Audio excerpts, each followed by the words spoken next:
Allison, I'm thinking back 35 years now, 35 years ago. Taylor's 36. And I'm thinking of even as a toddler, there were times when I would expect him to behave in a certain way, Yeah. and he didn't. And I wouldn't have framed it this way back then, but I could either be incredibly disappointed in his behavior and thinking this kid's failing, but most Stop likely acting like a toddler. stop acting like a toddler. But most often, especially in those early years, I would view it as, man, I'm losing it as a dad. Yeah. I'm screwing it I up. really suck as a dad I or a mom. suck. I absolutely sucked. What business as do a we dad. have procreating at this point? We were kids having kids. We were. We literally were. I can, and then I can fast forward it to they're in their 20s and they're making decisions that it's like, what are you thinking? And Yeah. I vacillate between you're failing, but that's really my fault because I didn't prepare you. And now I'm still a 30-year span, or no, probably a 20-some year span of Yeah. I'm failing as a dad. Yeah. I think we all have thought many, many times, if we're honest in our parenting journey, we have all felt the sting of failure, you know?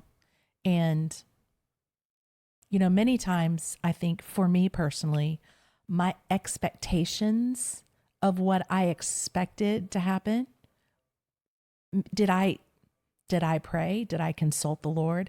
Or did I just erect expectations in my head? Because we all have the playbook, even for our kids. And maybe you and I, raising kids we created together, our playbooks didn't sync. Because sometimes our playbooks come from our raising. Well, most of the time it does. So what is that about? Like I am not a failure. I know this now. I'm not a failure if the playbook did or the reality didn't play out exactly like my head said it should. But it's easy for me to sit there and think I am a failure, or that maybe my kid is a failure. And I realize failure is a strong word. Like, you miss the mark on some things, that doesn't make you a failure. So I don't want to, make people triggered and all with the word failure, but it's a big deal. I can't help but think it's more of a challenge today than it was when we were raising our kids. We didn't deal with social media. I wasn't. I would compare my kids to other kids on the sports field. I'd get to see them maybe once a week, or if I went to the practice, maybe 2 or 3 times a week, and I would compare my kids to the other kids. Everything from their size to their agility to whatever it was that they were doing. But I think today, having the internet and the social media, and we know this to be true, but it's literally everyone puts up the highlight reel. Yep. Me included. I don't put my worst crap up there, but we have everyone putting their highlight reel up, and then we get to look at, well, our kids aren't doing that. We're comparing our real life scenario with someone else's absolute best highlight. Yeah. And now how we deal with that. Well, and I know this to be true because I have friends that we talk through things like this. It's hard not to look at social media and compare, or maybe they have daughters that really struggle with comparing where they are in their life to where everybody else is. Like they might, I know there's probably young women who would love to get married and start a family and be in that space. And in their social media and all the world that they're part of, and maybe even in their real life, it feels like everybody's riding off into the sunset, finding their Prince Charming, having babies, and it's another gender reveal comes across the social media, and that's a hard place to sit in when you are a young woman and you are just waiting because you desperately want to be there. And even as a parent, I remember times in our own lives that it felt like everybody was riding off into the sunset and their kids were going off to college, graduating college, finding a spouse, getting married, already on their first grandchild. And, you know, we have 3 boys. None of them have college degrees.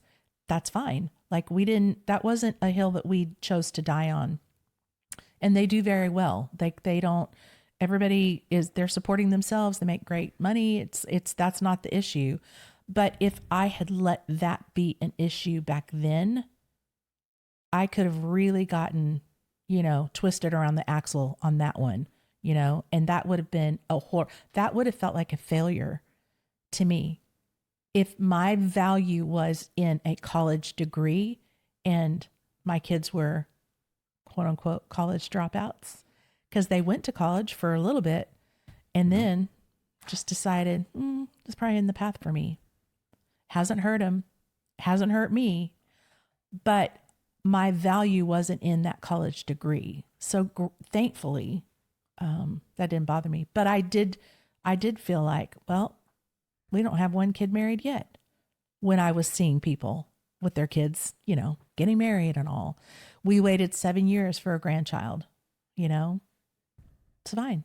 I'm happy with my grandchildren. I love it. So there's different things today that vie for our attention. Social media is one of them. And I think if we don't take our attention off of what's happening on social media and put it back into our lives, this is real world stuff. How am I dealing with what my life looks like now? How am I dealing with where my children are? How am I dealing with the perceived failures that they've experienced as kids or that I've experienced? Because we just talked on another episode about separating what you do from who you are. And that's a biggie. I can't even understate that enough. Like, I wish I had known this 25 years ago to really work this more into the fabric of my children's lives. But I think more and more people are getting that, though. I'm a part of a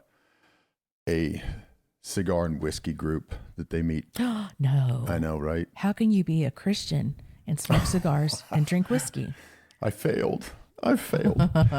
No, but what's interesting with this particular leader... Did I just move the camera? Sorry. What this particular leader does really well is they meet twice a month. I usually go to one of them. But when he goes around and has everyone introduce themselves, he wants them to do it without telling me, what do you do? Oh, yeah. So he has them introduce themselves without talking about their career. And it's amazing how hard it is for men to describe or introduce themselves without including their job or their career, because it's so intimately tied. And that's kind of off topic, but when we talk about failure and how to grow from it, I just think about so many of the conversations, even the couple that I've had this in the last couple of weeks. One was a dad with an empty nest, adult children, and the other one was children still at home. And neither one of them would have framed it as, I'm dealing with failure issues. But they talk about frustrations. Yeah. And frustration of, the dad with the adult children is his son, just in his words, he's not applying himself. And he's encouraging him. And he goes, there's so much potential with him. And motive wise, it's good. Mm-hmm. But he's disappointed in how his son is behaving, performing, not hitting what he would call his potential. And he said, the more I encourage him, the more he pushes me away. And it's like, well, so it related back to how can he interact with him? But in my mind, I'm thinking you're personifying to this young man that he's failing. Yeah. And how can we coach through that? But then what kind of hit me was, not that it's ever too late, but if I'm able to help other dads, it would be the dads that still have kids at home. Yeah. And not that I'm not going to support and encourage this grown man with the adult children, but that's a harder road to hoe. Yeah, it is. It can be done, but what kind of impact can I now have maybe with dads with kids at home. Yeah. Because this other one was talking about his kids. All he wants to do is gaming. Yeah. And Video he games. sees that, how do I get him to focus on things that, quote, really matter? Yeah. When video games and gaming, you can make money doing that now. Can now. And that matters to the kid. Yeah. But it doesn't matter to the dad, maybe. Yeah. And so how do you get those two to converge? That's hard. That's hard. That would be like, I think that's what we're dealing with this generation. We were raising our kids. I mean, you might have Atari or, shooting the ducks. Like we didn't Duck have, hunter, like it wasn't like it is now. Galaga. Yes. Oh yeah. So this is a whole new thing for parents now in this generation. One of our nephews, he made money gaming, online, and people sign up and they cash app you for certain things. And it's like, I didn't even know this, but to this dad, his value system doesn't even recognize gaming as something important and probably, I don't know, I'm speaking out of turn here because I haven't really researched this, but is there a future in that? I don't know. Maybe one in, I don't know what the odds are that actually really go and make a ton of money from this, but that's probably not, he's probably thinking in terms that I would think of. This is not a good long-term plan for you. Yeah. Well, we lived that though, because we've talked about this before. When Taylor told me what he was going to do, he was going to leave being on staff at a church and go into business for himself. I was not familiar with the industry he was looking to go into. He had no experience in it, but it was one of those things that's like, dude, whatever you set your mind to do, you can do. I did everything I could to encourage him, but then came home and shared with you that I'm afraid he may end up moving home because I did not have any confidence that he was going to be able to do what he would wanted to do with that. Yeah, that's true. Well, and I think of what's expectations of different cultures, like there's certain cultures that the expectation is, you go to medical school or you go into the sciences, I think our Western culture, the gaming thing is probably like more normal here. But yeah, what are expectations? What are expectations for parents with kids still living at home? How do we help parents frame? How did we deal with failure? Yeah. Well, you build them over time, but I'm thinking back to when Taylor was like, I don't know, maybe 3. And I was teaching because I taught until Logan maybe he was younger, because he was younger. Cause I wasn't, anyway, this is, I'm going into details that don't really matter. I'm just trying to think of the timeline. He was probably 2 and he, kept getting in trouble in daycare. We had a little daycare at the school that I taught at, and I would bring Taylor obviously to daycare because he couldn't go to the classroom with me. Well, he bit. He was a biter. And so, sorry, Taylor, he doesn't watch these, but So as a parent, I can remember feeling mortified that, oh my gosh, my child, I'm getting called out of class because he just bit another kid. And that was my first experience with, what the crap? Like, what if my kid is going to grow up and he's going to be like some psychopathic, like whatever. He's not going to, like respect people. And if he's biting and he's only 2, like it was a big deal for me. So I didn't have anyone to help me reframe this. Like now I would reframe this for a younger mom as this is just a normal part of learning. The child has to learn. It's obviously you don't want your child to bite because kids can get hurt, but I didn't know then what I know now. So reframing some of the failures, even for kids as young as 2, some of those failures as this is part of the learning process. Hopefully we can help people not freak out, not sign up for therapy for a 2-year-old. It's going to be okay. But as a parent, I think we have to wrap our minds around some things and reframe. First of all, like I said, failure is part of the parenting journey. It's part of the growing journey. There's no way you can learn if you don't really fail. And I know you disagreed with me on a previous podcast about sometimes you can learn by using other people's failures and you not repeating the mistake, which this is true. I agree with that statement. Oh, okay. Well, I'll I have to would much find rather, it and I would much interpose rather it. learn from someone else's mistake than my own, because that's what I talk about in coaching. All Yes, the time. I know. You're not listening to me. What? Oh my gosh. Okay, let's start over.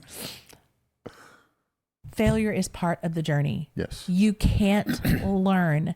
The best lessons are learned from failure. Yes. Even as a kid, as a parent, if your expectation is, I'm going to raise my child and they are not going to mess up, they're not going to fail.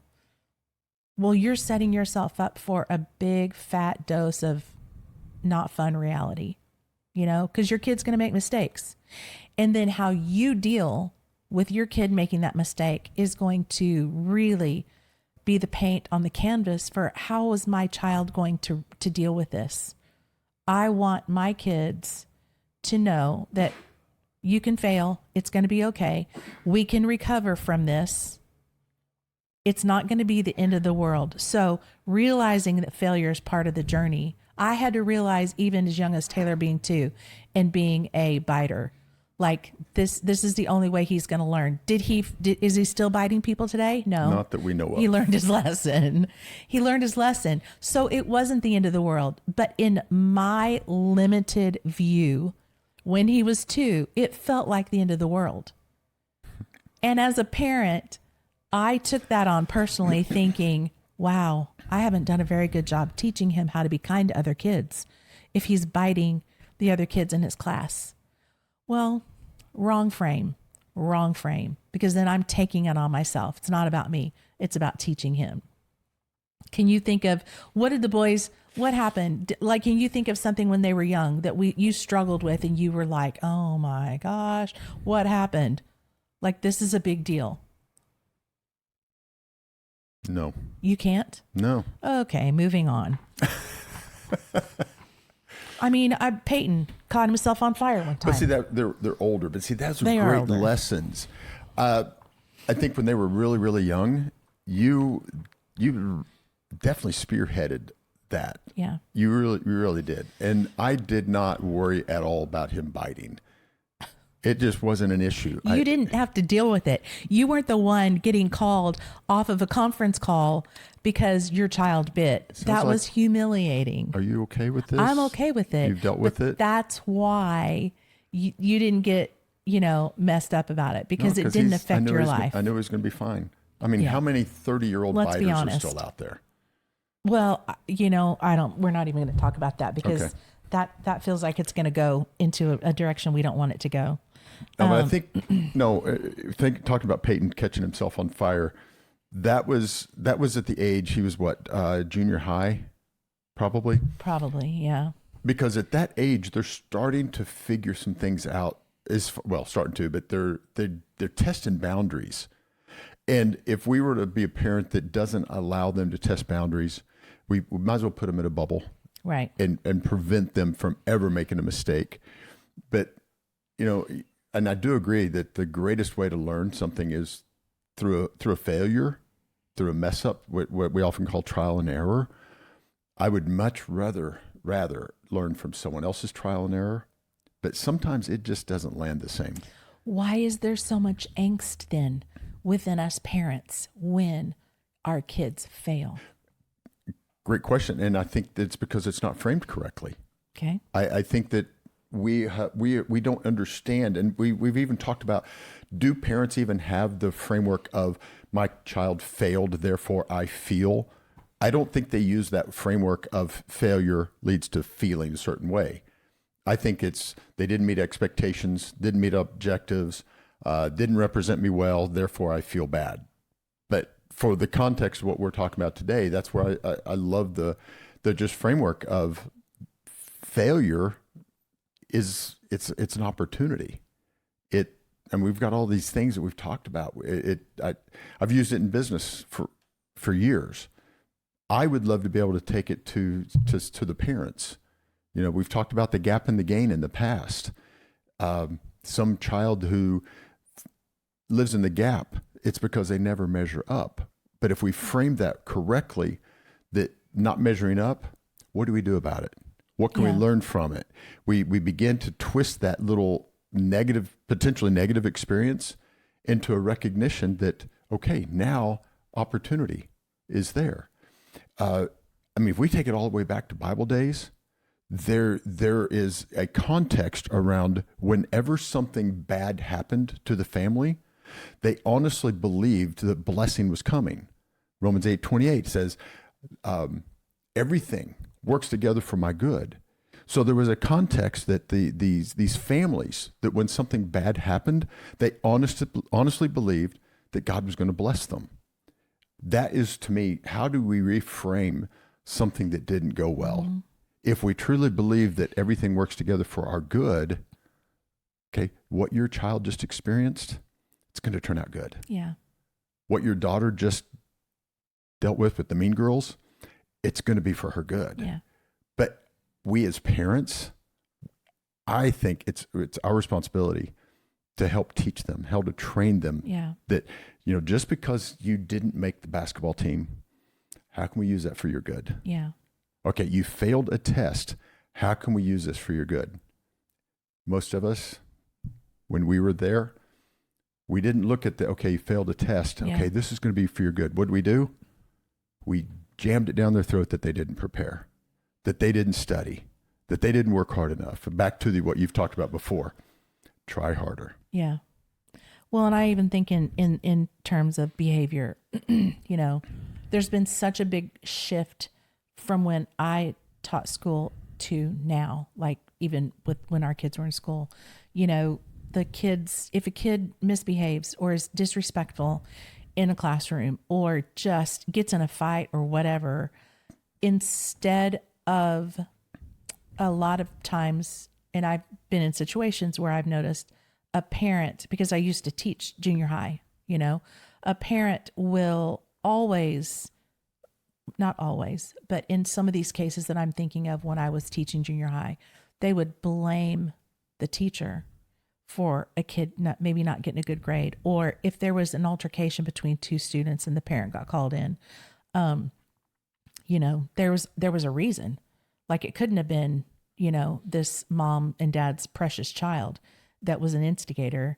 And sometimes those very kids were the instigators. So we're not looking at our kids always from a perspective of, you're a flesh and blood human being, just like I am. Yes, you do have the ability to cause problems. You can be manipulative. You can be a little ringtail tutor, whatever the case may be. We have these rose-colored glasses when it comes to our own children, and that's not doing them any favors. No. Now, I'm smiling. This is just something funny. I'm sorry to interrupt you. No, go ahead. It is funny.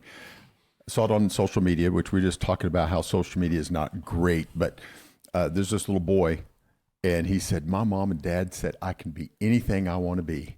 So I decided I wanted to be a problem. Oh goodness. Yes.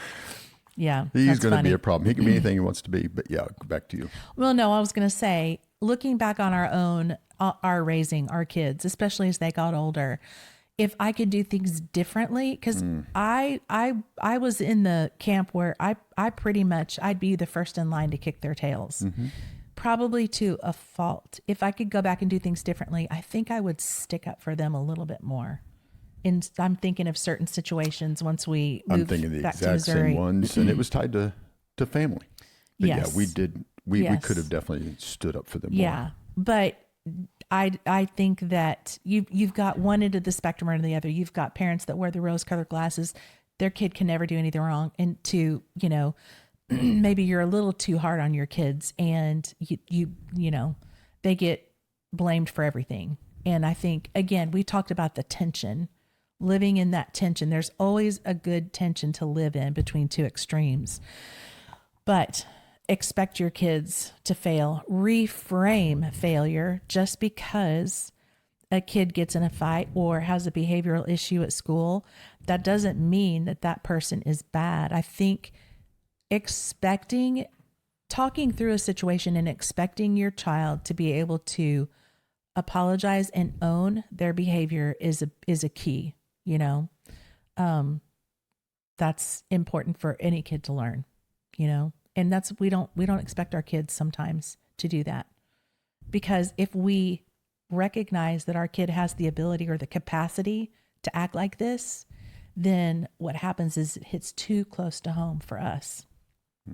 So I think if you are a parent who really struggles to let your kid fail, I almost think that you got to work on yourself a little bit in order to reframe. You got to work on your own reframing, but you got to work on your own ego and making things not about you. That's a really, really good point. And I mean, we've got some steps as far as how do you properly view failure that we're going to hold to the end. But I'm excited to talk about them because I think that's where the rubber meets the road. That's where transformation can finally happen. But you nailed it for me is if I, as a parent, don't have a good, healthy view of failure for my own life, how on God's green earth can I convince my children to view failure in a healthy way? Yeah.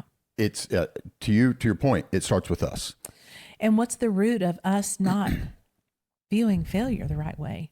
Like, what's a root for you? What is failure? Like, what does it trigger in you? Identity. I'm not enough. Okay. So kind of fear, shame. We've talked about this a lot lately. I think there's a lot of fear wrapped up in failure. Yeah. Fear that you're not enough. Fear that you're not enough, that you won't measure up. Yeah. And again, I know we've talked about this before, but there's so many families, usually it's in the sports world, but the kids growing up, they were encouraged to try new things with regards to whether it's basketball, golf. There's one from the Navigator book. But when those children knew that they could fail and go home and get support, they excelled. Yeah. Because they weren't afraid to take a new risk and try something. Yeah. Because they knew that at the end of the day, their parents were going to support them, encourage them. Obviously, you have consequences for your choices. Yeah. But there was just so many examples especially in the sports world where when the child was encouraged to take a chance. Tiger Woods is the biggest one out there. But Michael Jordan was another one. He was cut, from his high school basketball team. His older brother made the team. Well, if he didn't have a mom, especially his great relation with mom and dad, but his challenge from them was, what are you going to do about it, Michael? And he could have said, I'm just not cut out for it. And we would have lost the greatest basketball player arguably of all time. But he was challenged to go after it. I'm even thinking back to a story I think I read of Elvis Presley didn't make the cut for the church choir. Church choir, yeah. At one point in his life. True story. It is true story. So God love him. Yeah. I guess. Well, and if we're going to talk about examples of failure that people went on and did something, some of these are very well known. Benjamin, who created we talked about earlier, the light bulb. Edison. Thomas Edison. My goodness, over 10,000 failed experiments before he finally created the light bulb. Who does that? Who keeps going after something after that many failures? But the way he viewed it was, that's another way it won't work. Yeah. One of my favorite authors, Andy Andrews, wrote the book The Traveler's Gift. He's just got an amazing story, guys. Go look him up. He's just a great storyteller. I think our greatest storyteller today. His book has been on the bestseller list for over 20 years now, and it was rejected 56 straight times from different publishers that said he had no talent, no creative ability, horrible storyline, all these reasons why they wouldn't publish it. The 57th one that he presented it to took him up on the book. Yeah.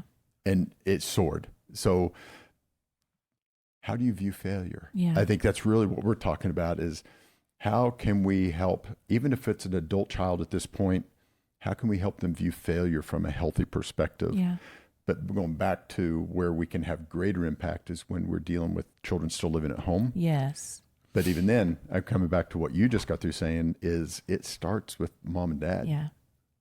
Well, that same kid of ours that bit was a biter at 2 years old. I was listening to a teaching he had the other day. You know, he doesn't have a college degree, but he's doing really well for himself, and I'm super proud of him. But he just has such a beautiful way of getting his points and things that the Lord shows him and things he studies across.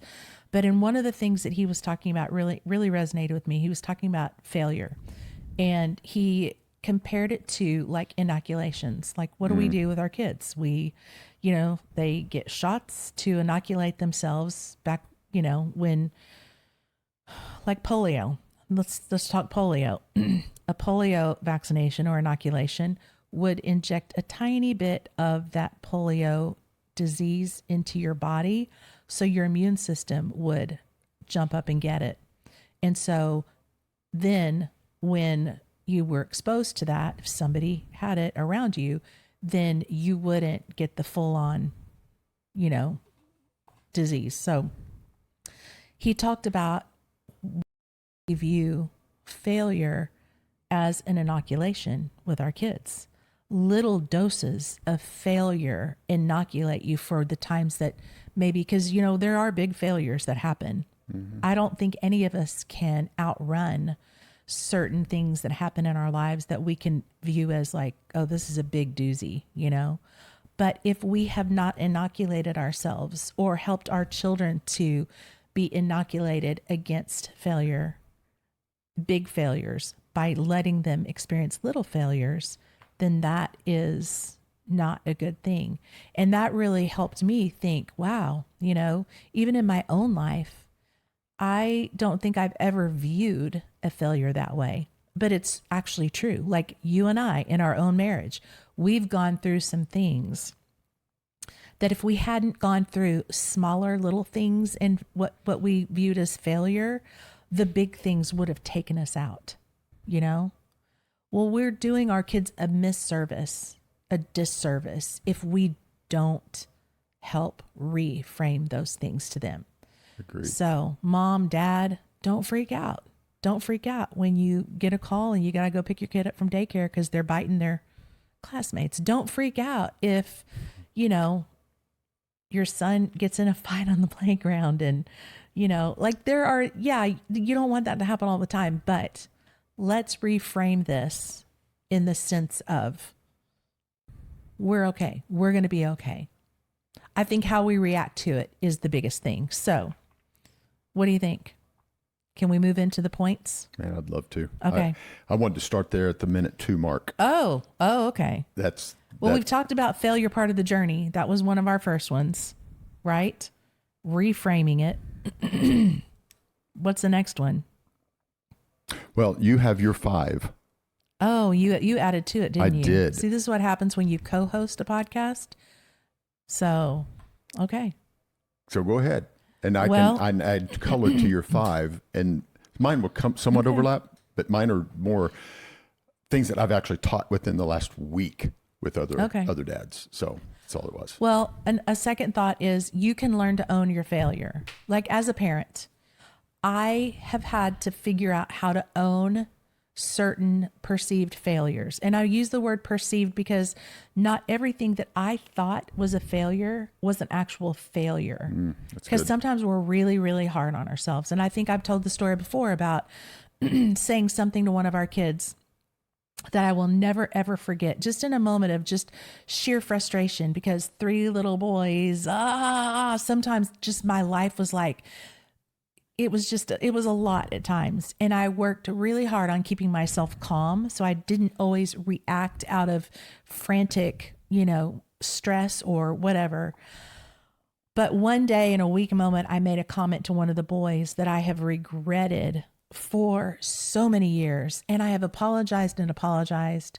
And I have owned it, but I don't think I owned it to the point where I put it to bed. And the last time I apologized to my son for saying this, and again, he's a grown man, but he looked at me and he said, Mom, at this point, you're apologizing for yourself, not for me. He was like, this does not affect my day-to-day life. Yeah. I've given it up. But I think you're definitely too hard on yourself, because one of the things that you did, I think, is probably the best framing of everything that you've done a lot right, obviously. But you used to tell the boys, no matter what you do, you will always have a seat at our table. You may not want it, but you will always have a seat there. And I think for me that frames it in a way, it doesn't matter what choices you make, you're a Welch and you will always be welcome at our table. And I think that is just kind of a blanket statement that says, no matter what you do, no matter how successful you are, how much you screw up, you're always going to have a seat at our table. I think that was a very powerful thing you did. Well, and I think too, like we spoke last Friday to a group about family stuff. And, you know, one of our catchphrases that we used was, so what, now what? And I think you get to the place where you realize this is a so what, now what moment. It doesn't mean like, so what? I'm not going to take responsibility for that. But it means I can't do anything more about this. I have apologized. I've repented. I've gone to the person and made it right, you know? And so I got to look forward instead of looking back. And what I was doing and over apologizing was looking back. So third thing on our list is realize there's a lesson in each failure, but you have to figure out how to extract it for yourself and for the kids. And that's a big one. That's a really hard thing to do sometimes, because if you take a failure of your child, I'm thinking school age kids at home, if you take it personally, you're not going to be able to extract the failure. You have to extract that lesson in the failure for the child. And it takes time, you know, it takes intentionality on your part. It can't just be, you're grounded for 2 weeks, I got to go back to work. Yeah.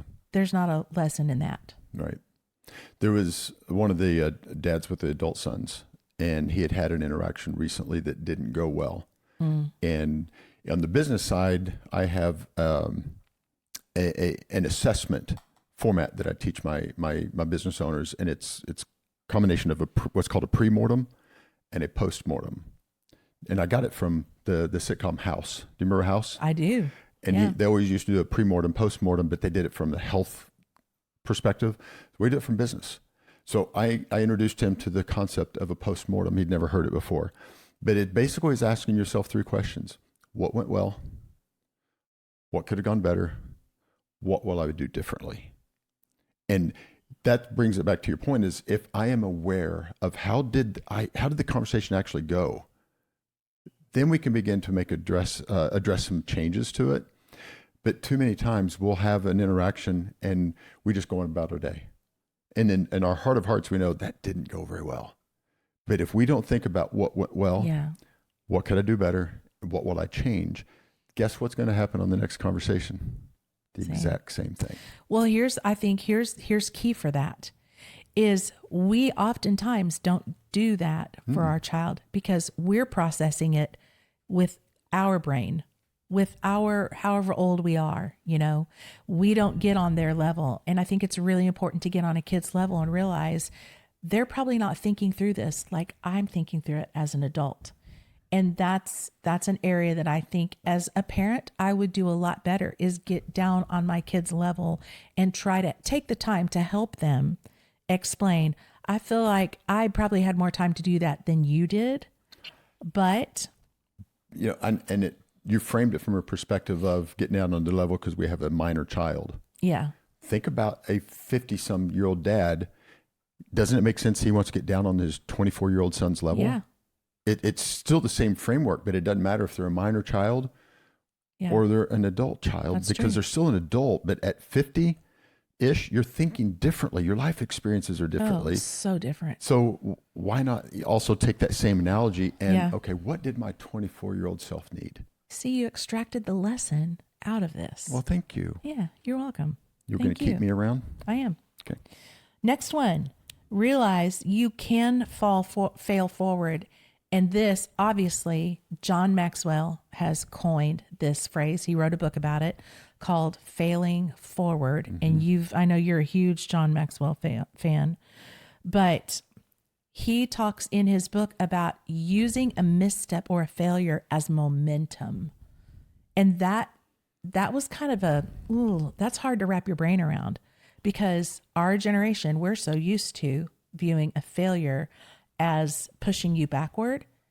And how do you let a failure catapult you forward? You can probably speak to that better than I can. I could talk way too long on that I know particular you book. can. So just go on. Oh, No, it's failing forward is just, if you just extrapolate those two words together, it's kind of self-explanatory, but go get the book. It's a good book. okay. Moving on. Realize you're modeling learning over winning. So I think this is key.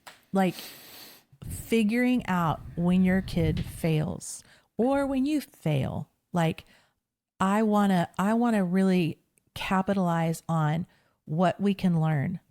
We have something to learn that's going to help carry us and help us be better in the future over winning. Like, we've talked about this with you and I. Like, if our goal when we disagree is to win the argument, we've lost.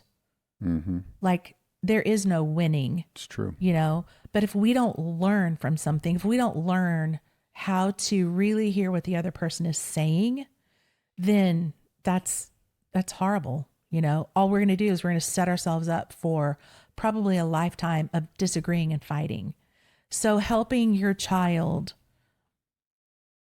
learn to model, what can I grab from this? How is this going to make you stronger? How is this going to benefit you, in a few weeks, in the next year or two, in the next season of your life? So that leads into my first one with what you just said. Yeah.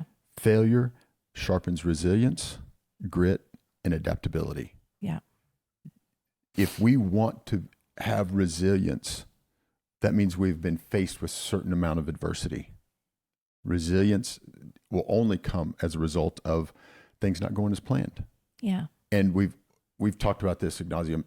You learn far more from a setback, a shortcoming, a failure than we ever will when we win. Yeah. Right? When we won games in basketball, we didn't. I mean, the coach would always find scenarios in the game that we didn't do well, regardless of what the scoreboard said. We learn things, resilience, grit, and adaptability when things aren't going well. Yeah. So that's one. Yeah, that's good. Give you a second one. Yep. Failure opens us up to a redirect. What does that mean to you? Well, you can change direction. You change course.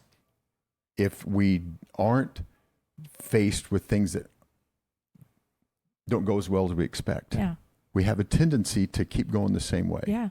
Right. We often talk about the spike of the divorce rate at empty nest.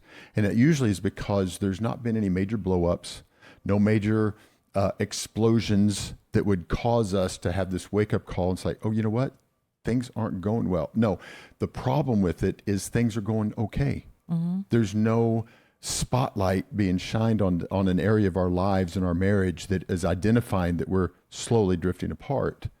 But when there is some type of a failure, a massive argument, God forbid there's a moral failure, but there could be a redirect that is a result of some type of a failure. That redirect, it could be that we learned something. We attempted to start a new business and it didn't go well. It doesn't mean that we shouldn't open up a business or go on to be an entrepreneur, but maybe there's a different path. There's another direction. And we wouldn't have identified that other direction if we didn't get kicked off the first one. Make sense? That makes a lot of sense. And this last one, failure creates leverage. What do you think I mean by that? Well, the leverage is a word you like to use a lot, and it's something you can pull from or use. I don't know. Why don't you explain it? The more failure you have, the more lessons are created. And I remember back when you were active with Plexus, we would go to these big events, and the bottom floor was always reserved for your diamonds, your elite people that were making massive amounts of money. And I remember one of the speakers asked the question, do you know what the difference is between all the people on the main floor and all of you in the surrounding stadium? Do you remember what they said? We failed more. The ones in the floor just failed more. Took more chances and failed more. So failing creates leverage. And leverage, if you think about how a leverage works with a pole, it allows you to do far more than you were ever capable of. So if we avoid failure at all cost, the opportunity for excellence or growth or even certain higher levels of success, it's just not going to happen. Yeah. I mean, that's almost like a basic rule that if we are unwilling to put ourselves out there, the likelihood of we're going to have any great success is slim and none. Yeah. So those are the three extra that I'd have. Failure sharpens resilience, grit and adaptability. It helps you open up for redirect, and it creates leverage. Yeah. And I think the one that we miss the most is, how does leverage or failure create leverage? Yeah. So that's good. Those are my steps. I love them. So if you're a parent out there and you've got kids living at home, or even if you don't, failure is not the end. And I think it's important. The last thing I want to say before we stop this is success doesn't equal perfection. Oh, that's good. Yeah. Because I think that parents, we wrongly think at times that I'm successful if this happens perfectly, if my child, like follows the path that I've set for them in my mind, or that maybe not really in my mind, but I've spoken. These are my expectations, and that's not necessarily success.